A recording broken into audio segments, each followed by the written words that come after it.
Hey guys, April Anderson here in Soo Klein, and we want to welcome you to Mystery on TV, where we will be hosting our show, Inspiring Fire. So you guys make sure and stay tuned for more to come.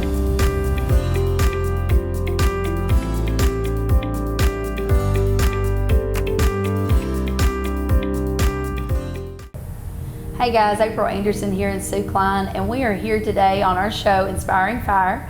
And we're so thankful to be here today just to share what, the Lord is doing in this season. There's so much anticipation that God's doing and releasing, and we're just thankful to be a part and for you guys to be along with us. So today we want to talk a little bit about some of the things that the Lord's been downloading to us, and one of the things that God has been showing us is about reset. And so we're going to talk a little bit today about a divine reset that is happening in the body of Christ today. Do you want to share about that dream first before we go into that? Yeah, let's do that. Go ahead and share about the dream. Before we do that, I'll share a dream that the Lord gave me a few weeks ago, I guess it was, and then that'll lead right up into the divine reset. So I was awakened one night with this dream that I was at a former meeting where we had been in this meeting for some time, just a familiar place that we had been. And in this dream, it was like I was impressed, and we had heard that there was another meeting going on in another part of the state of Kentucky, and we just had to get there. And Mom come up to me, she's the apostle in this, and I'm also the prophet. So she come up to me and she said, we've got to get there. We've got to get to this meeting. And in this dream, the place that we was at, the people was kind of coming against the meeting that was happening. It was a great move of God that was taking place in this area. And the people was really, coming against it. But Mom was like, we've got to get there. So Mom, along with myself and another apostle, Kevin Siegel, and he's from North Carolina. He was in this dream, and they was in the front seat and I was in the back, and we took off to go to this meeting. And I looked down and I noticed that I had nothing on but a towel. And I looked over and my suitcase was packed, and I'm like, Mom, we can't go. We're never gonna make it, and I'm not ready. We are not gonna make it. We're gonna be there, we're gonna be late. And she said, I don't care, we're gonna do whatever it takes. We've got to get there. And if we're there at the last minute, we're going.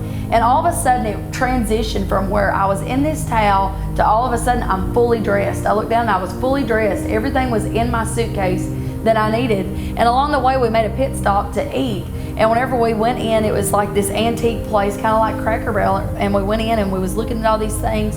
And on the way out, Mom looked at me and she kind of smiled. She said, it's your time to drive. And she threw me the keys. And I was like, okay, and which is typical for us whenever we're traveling and going places. And so I get in the car, and what we was driving was a Ford Mustang. And this Mustang, it was a gray Mustang, and it was new, and it had all the bells and the whistles. It was fully loaded, decked out. And I got in the driver's seat, and I noticed that I had my foot on the brake. And just all I had to do was take my foot off the brake, and it just accelerated. Like it was gonna take off and leave my two apostles that was with me. And I kept my foot on the brake, and they got in, and it was like my time to drive. And in my mind, I thought, I'm about to lay the ears back on this thing. I thought, we're going, and we're gonna make it, and we're gonna get there. And I woke up and I called Mom immediately, and I told her the dream that I was having. And there's so much great stuff that's in this about the apostles and the prophets in this hour and what God is doing and the transition that's taking place. So I'm going to let her share a little bit of what she got from that. So once she called me and began to explain this dream to me, I was asleep. She woke me up and I was asleep. And when she began to explain this dream to me, I got up and I was getting ready for the day, and as I was getting ready, the Lord I was meditating on this dream, and the Lord began to download in me what this dream was. And when she told me the dream and she was telling me about that we had to get to this meeting, I knew instantly that it was the move of God. I knew that when she said we was at one place and we had to go to another place, and I was very insistent on telling her, April, we've got to get to this meeting. No matter what it cost us, we've got to get there. I knew, April, immediately that it was the move of God. I knew that we had to get to the move of God. And April's actually, I'm going to let her go ahead and insert what she's got, because even on the way up here, God began to give her more about this. So as we come out of that one meeting to go to another one, then he began to impress on me, we've got to get to this meeting at all cost. Well, one of the things that the Lord was showing me is many of us has been in a season for a season and another season. We've been in that place, in that familiar place, that place that we call church, that place that we know what the move of God's going to look like. And there's a transition happening from us coming out from what we did in that past season to the new move of God. Not the new move like he's changed his precepts, but sometimes his methods do change in order to reach a generation. And I really seen that as we was forgetting the former things, the things that how we had done in the old season, and we was transitioning, we was resetting into the new move of God, the move of God that was flowing with signs, wonders, and miracles. But we had to let go of that past. Forgetting the past, behold, I'm doing a new thing. And then Mom had released last year that it was the year of the apostles, and then how we're going to transition this year into the year of the prophet. So that's the very next thing that he gave me was that we was fixing to transition. Last year I was actually with Jonathan Stidham, and I was up at Richmond, I think is where we was at, or maybe Lexington, I don't know. And so we was there together with him, and I was preaching the New Year's Eve service, and the Lord had gave me the word that it was the year of the apostle, that it was time to build, that we needed to build the body, that we needed to build the fivefold ministry, we needed to build up, we needed to get everybody ready and in position, April, because now I look back and I know why that was because we're getting ready to launch, we're getting ready to go. So the Lord had given me that. At this year, the Lord began to tell me that this is going to be the year of the prophet. Now, I didn't know any of this stuff was happening, but when she told me that dream, I knew when I threw her the keys. And I think that is so cool. That's just, to me, that's just one of those cool prophetic acts that just happens. But when she come out, we got dressed. Her being in a towel, to me, represented the humility. That it was a form of humility. Now, one thing that when we got in the vehicle, she told the dream, we got in the vehicle, I was driving, Kevin Siegel was in the passenger seat. And that's one thing that stuck out to me, April, was there was 2 apostles for 1 prophet. Yeah. Apostles and prophets always run together. Yeah. They do. They need each other. They function together with each other. But that was odd to me. There's 2 apostles to 1 prophet. And to me, the way the Lord was speaking to me was because when she got in the vehicle, she wanted to run. She said, I'm going to lay the ears back on this thing. And in that, you've got to have, and part of this word, as I go into this word reset, that's going to lead into that, you've got to have an apostle with the prophet to keep things grounded. Now, I'm not talking about holding her back. I'm not talking about that. But you've got to, the apostle has to be there. They cast the vision. The prophet will cast the vision. They will see out in the future. The apostle will come along and begin to build upon what they are seeing. And that's so good. God knew so much what he was doing when he picked the gifts in the body, April, and he put those gifts together. So when she came out, there was 2 apostles to 1 prophet. And when we eat, I threw her the keys and I said, it's your turn to drive. Yeah. And to me, that is representing what I feel like the Lord told me is that for so long the apostles took the lead.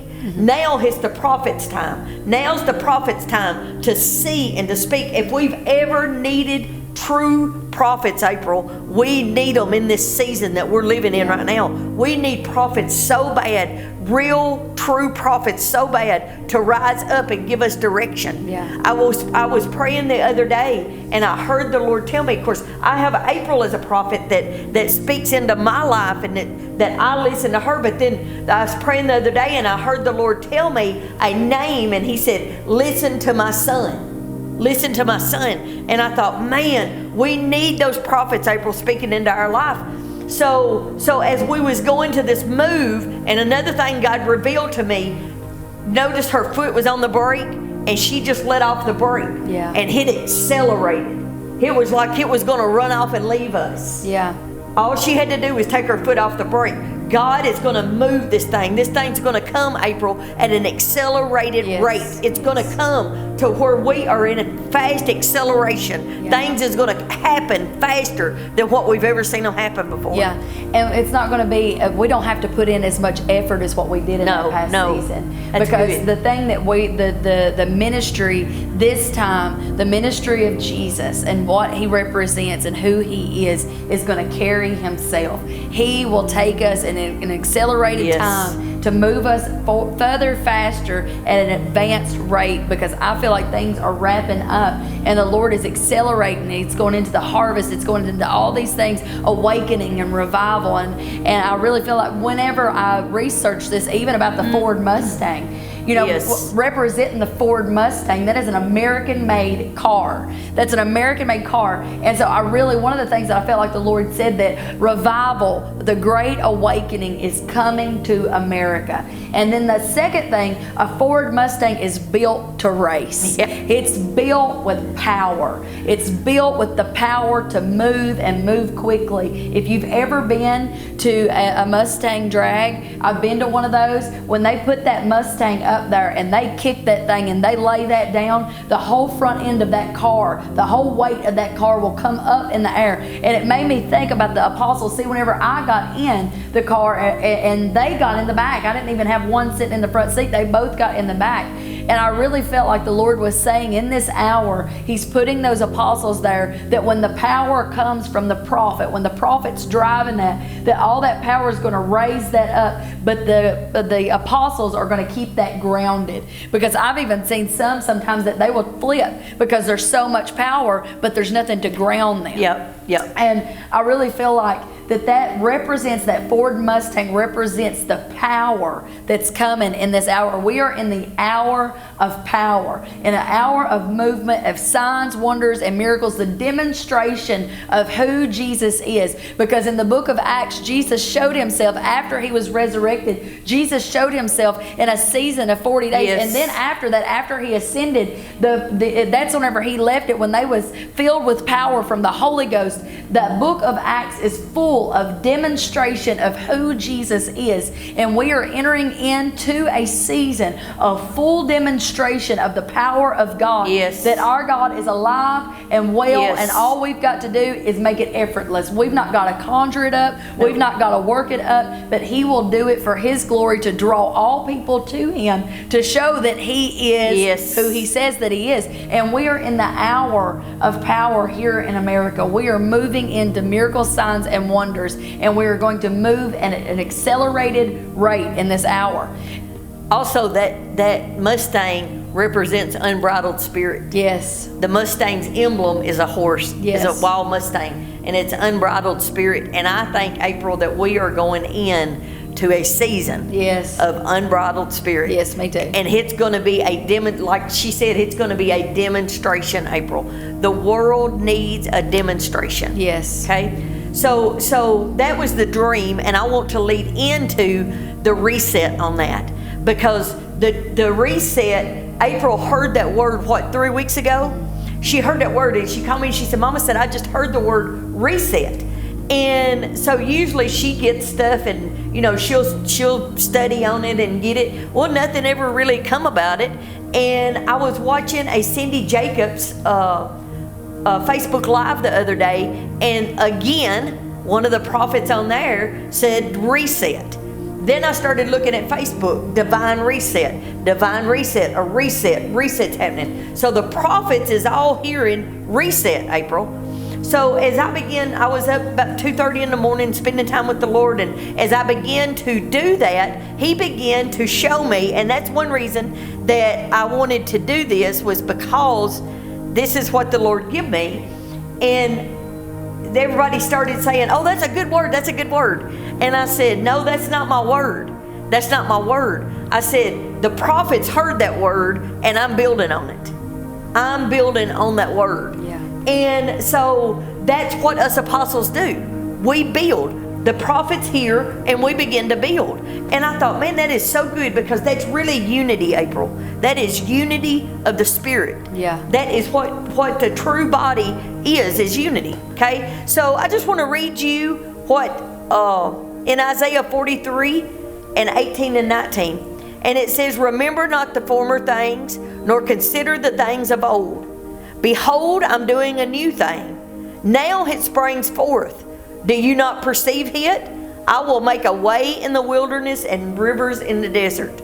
Man, we need to see, April, what God's doing in this time. We need to know what God is doing in this time right here, okay? Because this is a reset. To me, what we're in right now with all this virus, I mean, look at what we're doing. He has shut us down. Yeah. Everything's shut down. Factories is shut down. Ball games is shut down. Everything is shutting down. And it's like, this is a good time. Now listen, I'm not saying God done this at all. But I am saying that God will always use what the enemy has meant for harm for our good. Yeah. Every time that the enemy tries to come in, April, and do anything, has he not always used it for our good? Right. He will turn it around and use it for our good. Yeah. So in this reset time, I began to think, I thought, my goodness, reset. Let's look at that in the natural. And if you look at that in the natural, what is the difference between a restart and a reset? My husband used to work on computers, and he would say, I'm going to reset it. So do you need anything off here? Because I'm going to reset it. Okay? And restart doesn't change things in your computer. Okay? Now this is in the natural realm, April. But a reset will change things in your computer. Yeah. When we're in a reset, it's going to change things in us, April. Yeah. Why is it going to change things in us? Because we're going to start digging in the Word. We're going to start digging after Jesus. We're going to start wanting more of Him. We're going to go deeper in Him. We're going to go into a deep place of intercession. Yeah. And what happens? That changes stuff in us. Mm-hmm. We don't need a restart. No. We need a reset. We need a reset. It says, resetting means erasing and restoring. To reset a computer is to revert it back to the status that it was first purchased. Wow, that's so good. You know what that is? That's our first love. Yeah. When we go back to when we was first purchased. I've seen a lot of people come back to their first love right now, April. There's a lot of people in this world that had lost that first love. It's kind of like what you said. We got used to things. We was lulled by the church. You come to church Sunday. You come to church Wednesday. You do this. This is our routine. Yeah. And you get lulled into all of a sudden a sleep. Yeah. And you lose that first love. Yeah. What does it say? Back to when we was first purchased. That's our first love. Yeah. I've come back to my first love in this. Yeah. I found things, April, that I didn't think I had. Well, I think even in the church world, you know, they pastor a church and things like that. But I think we can even take it to our churches. Many pastors, I really feel like the Lord spoke to me about He's doing a divine reset even in pastors right now, that you might have started off strong, but you've even been in this season of questioning, you know, like why are we not seeing more salvations? Why are we not seeing these things? Why are things not happening? And God's taken us into a reset moment to where He can take us back to the beginning and give us back that momentum. A lot of people in the last few seasons have lost that momentum, and the Lord, through this reset, He's wanting to give you that momentum and that drive back. He's wanting to take you back, and that all comes from the secret place, and all that comes from your first love. But go ahead and read the rest of that. Okay, and it says, I love the definition of reset, to erase and to restore. That lines up with Scripture. There is 136 scriptures, April, about the word restoration, because our God has always been a God of restoration. Yeah. Back from the very beginning, when Adam and Eve first fell, what did He do? From the very beginning, He began to make a way through Jesus Christ to restore us back to Himself. That was the whole purpose in Jesus coming. Yeah. The whole purpose in Jesus coming was to restore us back so that we could be back in right relationship with Him. So from the very beginning, now I'm not a scholar, so I don't know how many years that would have been, but from the fall of man, from Adam and Eve, all the way up to when Jesus came. God done had that in his mind. Yeah. He's a restoring God. Yes, he is. He is a restoring God. You know, me and April run a home for women called Hope Center for Women. And man, we see God restore and restore. He's restored so many times, April, sometimes I'm thinking, really? You are that forgiving? Yeah. You are that loving? You know what I'm saying? Sometimes us Christians can get rigid and kind of, you know, Calloused. just calloused. And it's like, but we've seen God take girls back that knew they was backsliding, April. Yeah. And knew and just went on and done it anyway. And he would restore. Now listen, he would restore everything back to them. Yeah. And then they'd go do it again. And he would restore back to them again. And listen, it was God. It wasn't us, was it? God would restore that. Yeah. So God has always been a restoring God. Yeah. Always. So it says, in a reset in the natural, okay? If you're going to do a reset in the natural, April, what does your computer tell you to do? Please wait. Don't touch nothing. Don't turn it off. Sit still. Be still. Just be still till the reset's done. Yeah, that's good. Just be still till the reset's done. And that's what God begins showing me, April, about what we're in right now. And I'm not saying be still. I'm not talking about don't go home and go to bed and go to sleep. You've got to be active even though you're inactive. Yes. You've got to stay active even though you may be inactive, because when the process of waiting, and we was talking about a little bit on our Facebook Live that we did on the way up here, when you're in a waiting period, kind of like what we're in right now, in that divine reset where you're waiting for everything to get back in the proper order and proper alignment, properly cleaned out, properly back to the way that it was when it started. Yep. In that waiting period, two things often happen. Number one, you get tired of waiting and you go do something else. Come on. You start working on something else. You become like Martha and you get busy about everything else and you forget your Father's business. You start, seeing things that need to be done around the house and need to be done here and things like that. Or number two, when you're waiting, you fall asleep. You get tired.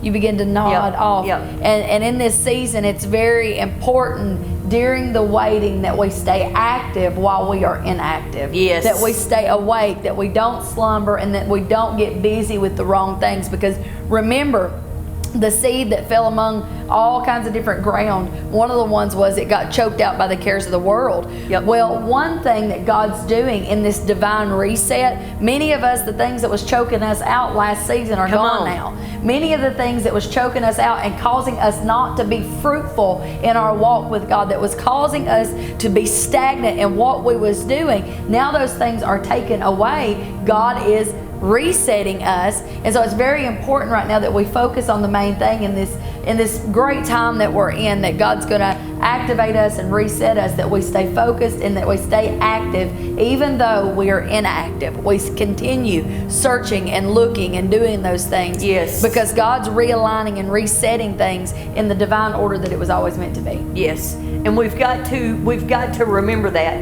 In the natural, if your computer is shutting down, I used to do office work and my computer would be shutting down, but my boss would tell me, here, you do this while your computer's rebooting or while we're restarting it or resetting it. You do this. So what God is telling us in this season, I believe, April, is you can't do this right now. You can't go to work right now, but you can get in the Word. Yeah. I done a Facebook post that said, if you are a preacher, get sermons. Begin to get sermons ready. Begin to do all of that. If you're a teacher, get some lessons together. If you're a worshiper, go write some songs. Don't let this inactivity that we're doing in the world affect your spiritual. You can be inactive in the body, but you can be very active in the spirit. Yeah. So we need to remember that during this reset, that we begin to do that, April. Yeah, I believe so. And we've got to make sure, she's got wrote down here, to use this time of rest wisely. And I want you to just read the rest of that quick. Okay. It says, in the reset in the natural, there is always a down period where you have to sit and wait on the reset to be completed.